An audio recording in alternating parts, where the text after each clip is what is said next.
안녕하세요. 매일 새로운 정보를 드리는 채널 보상가배상TV입니다. 오늘은 제가요 상담 사례를 한 개 소개시켜 드리려고 하는데요, 그분도 보상가배상 구독자분이기 때문에 이 방송은 보겠네요. 이분 같은 경우에는요, 제주도에서요 이륜차를 타고 가다가 중앙선 침범, 그러니까 불법 유턴이죠, 불법 유턴하는 차량하고 부딪혀서 후방 십자인대가 파열돼서 타가군으로 재건수를 하신 분입니다. 쉽게 말해 과실 없는 사고에서 후방 십자인대가 파열됐고 그로 인해서 수술을 했다라는 거죠. 이분 같은 경우에는요, 일단 도시 일용근로자 임금을 적용시켰고요, 나이가 29세였기 때문에 저한테는 너무 간단하게 이 손해배상액이 산출이 됐습니다. 만약 무릎에서요 5, 6mm 이상의 동료가 나온다면은 14.5%의 영구장애, 그 이하가 나온다면 9.6%의 영구장애, 그리고 만약 11mm 이상의 동료가 나온다면은 29%의 영구장애를 적용할 수가 있는 거죠. 그래서 제가 금액을 바로 산정해 보니까요, 14.5%일 때는 대략 한 1억 2천만 원 정도, 그리고 9.6% 영구장애라고 가정했을 때는 대략 한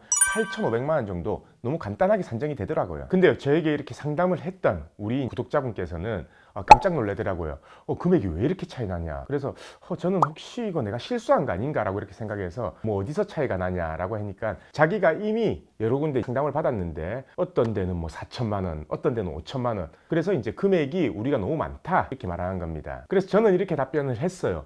이게 금액이 많고 작고 할 게 없다. 그냥 우리가 이때까지 신체검사 십자인대 파열로 수십 건, 수백 건 진행했을 때 14.5%가 그리고 9.6%, 최하 9.6%가 안 나오는 경우가 거의 없다. 만약에 장애가 안 나온다면 나중에 대측정해서라도 장애가 무조건 나온다, 십자인대 파열은. 그래서 제가 금액 틀린 게 없습니다 라고 했더니, 근데 이미 다른 손해사정업체에 상담을 받아보니까 4천만 원에서 4,500만 원 나온다고 했더라고요. 근데 제가 생각했을 때는요, 어떻게 뽑았는지 그 금액이 나올 수가 없어요. 어떻게 뽑으면 과연 4천만 원, 4,500만 원이 나오는지. 그래서요, 제가 이 법원 산출 방식 말고 약관 지급, 보험사 약관 지급 기준대로 뽑아봤는데, 그렇게 하더라도 아무리 9.6%로 장애를 낮게 잡아도 계산해도 한 6천만 원 정도가 나오더라고요. 그래서 제가 뭐라 했냐면요, 4천만 원 받을 거면요 전문가 아무도 선임하지 마라. 그냥 혼자 해도 4천만 원 나온다. 만약에 4천만 원 달라고 보험사에 합의 제안을 하면은 보험사에서는 아마 이거 웬 떡이냐 싶을 정도로 바로 합의를 할 거다. 그래서 제대로 받으시고 싶으면 위임을 해서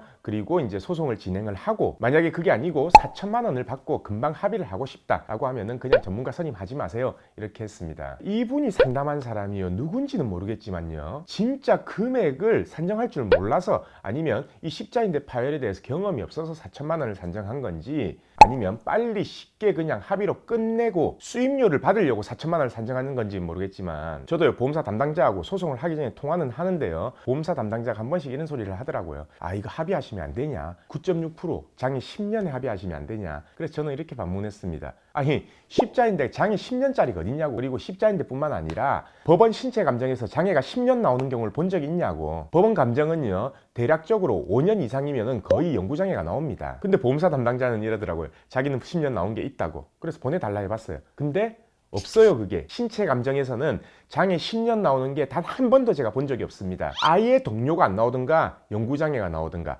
근데요, 아예 동료가 안 나오면요, 나중에 재측정해서 만약에 동료가 나온다면은 그때 또 장애를 인정받을 수 있어요. 그렇기 때문에 십자인대 파열 같은 경우에는요, 기본적으로 영구장애다, 그리고 이거에 대한 충분한 보상은 받아야 된다, 이렇게 기본적으로 생각하시는 게 낫습니다. 물론 십자인대 파열뿐만 아니라 다른 장애도 마찬가지예요. 이게 한시장애가 나오는 장애냐, 아니면은 영구장애가 나올 수 있는 부상이냐, 그거에 대해서 명확하게 먼저 따진 후에 합의를 하시거나 아니면 소송을 결정하셔야 된다라는 거는 제가 수도 없이 강조를 했습니다. 아무튼 오늘 결론은요, 내가 몸이 다치고 억울하게 사고가 나서 받는 정당한 보상이에요. 그래서 억지로 많이는 못 받더라도 정확하게는 받아야 될 거 아닙니까? 그래서 제가 여러 번 강조한 내용입니다. 본인이 계산하는 방법을 알고 있어야 되고, 대략적으로 얼마가 산정된다라는 걸 알고 전문가를 선임하셔야 됩니다. 그래야지 피해자들도 제대로 된 전문가를 고를 수가 있습니다. 자, 그럼 오늘 방송은 여기까지 하고요, 내일도 새로운 주제를 가지고 오겠습니다. 오늘 방송 끝까지 봐주신 구독자분들 감사드립니다.